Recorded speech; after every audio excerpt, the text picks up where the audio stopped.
Hello again, YouTube. It's Skylar. Welcome back to my home. And in today's video, we're going to be talking about cosmetics. Now, don't worry, in the future, I will be making makeup tutorials. This is not one of those videos. That's as soon as I can find better video equipment and lighting and all that. But for the time being, I'm going to give you some pointers when you're first buying cosmetics for the first time. Now, for trans women, makeup is almost entirely a must. And that's not because trans women are unattractive in any way. It's that for the most part, you kind of have to cover up the facial hair unless you've already had all of it removed, which does take a long time. So if you haven't already started laser hair treatment, I definitely recommend checking out my other video on laser hair treatment so that you can get that process going. Super important because no amount of foundation will cover up a 5 o'clock shadow. So let's say that you've just started your transition and you are ready to take on cosmetics. Now it can be a little daunting given that there's quadrillion everything everywhere, but I'm going to break down some of the things that I personally enjoy, which is the higher end products. Now, they are a little more pricey, but they do offer better results, so you kind of have to play around with it. Now, the first thing that you want to keep in mind is what kind of skin type you have. Now, a lot of people have various skin types based on oiliness and other factors that contribute to how well makeup will adhere to your skin. So it's important that you, before you make major purchases, that you test out a lot of different things to see what's going to work with your skin better and what's really not.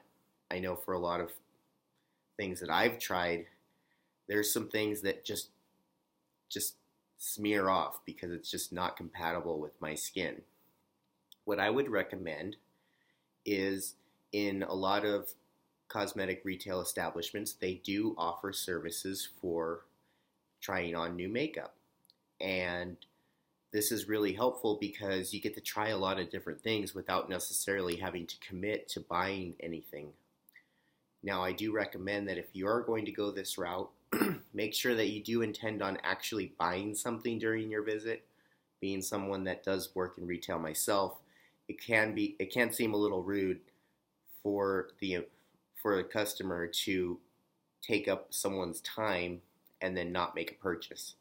That's just my take, really. So again, with most retail establishments, they don't care about your lifestyle. They just want you to spend money. So more than likely, they will be arms wide open to help you with any questions you may have regarding cosmetics and other products.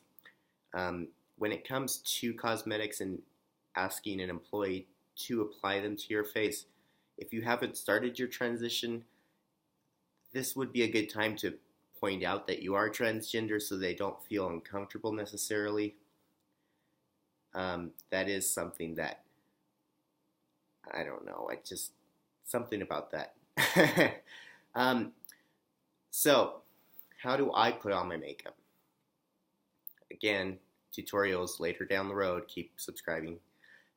But what I do is I always start off with a moisturizer. And this helps keep the face from getting dried out because cosmetics can really dry out your skin. And over the long run, that can be really detrimental to your skin.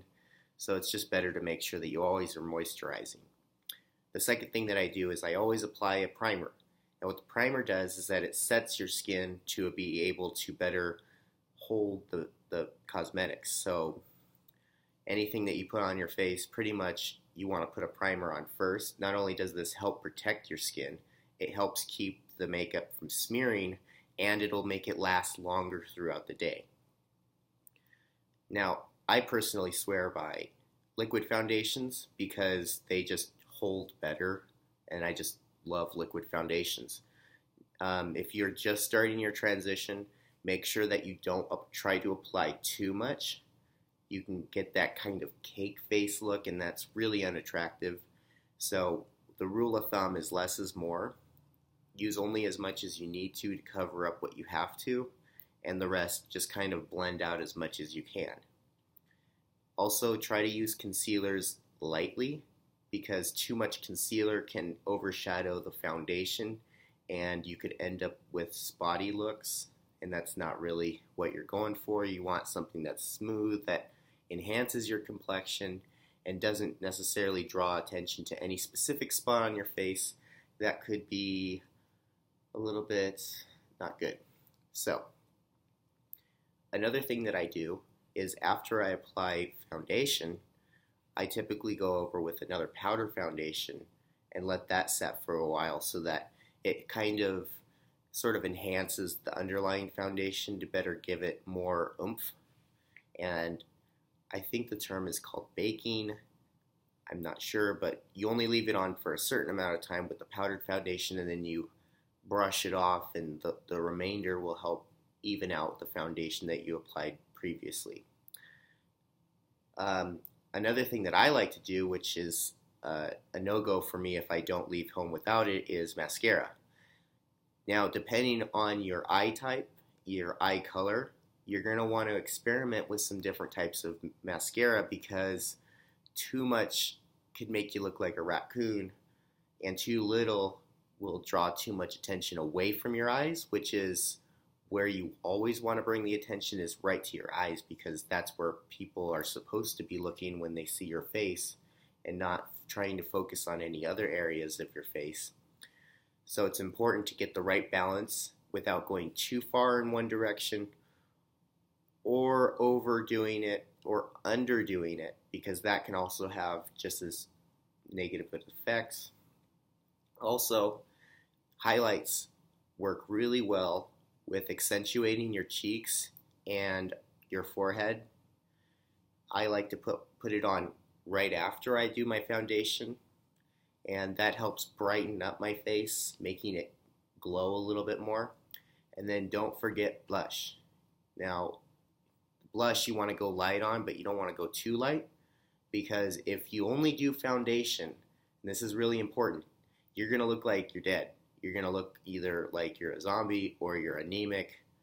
It's just not going to look healthy. So you definitely want to use blush.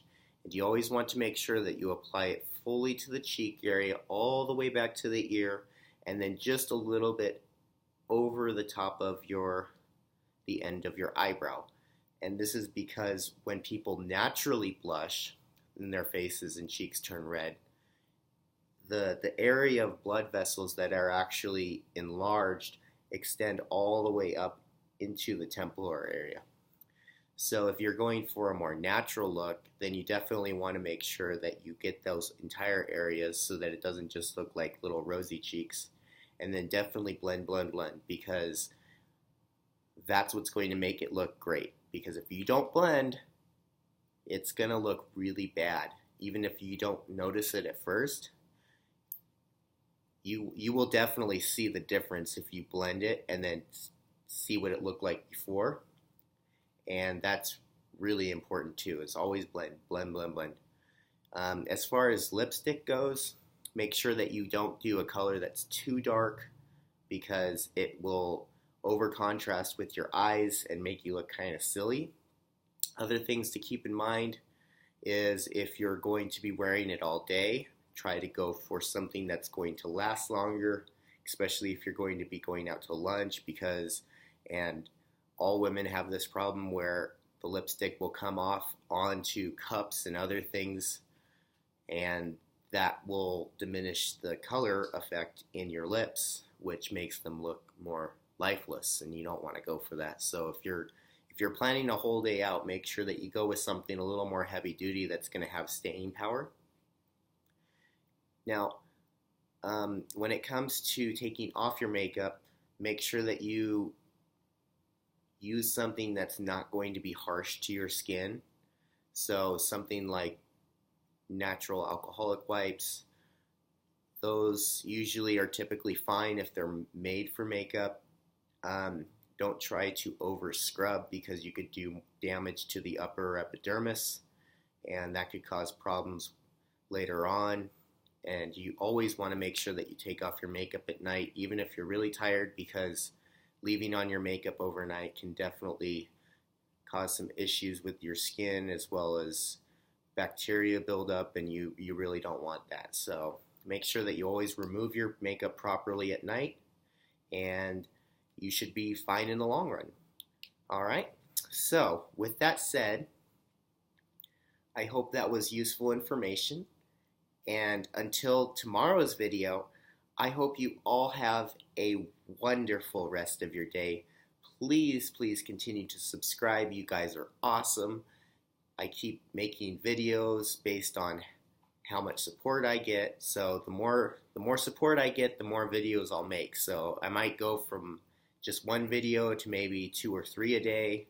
So just please continue to like, share, and subscribe. I love you all so much. Have a wonderful day, and bye.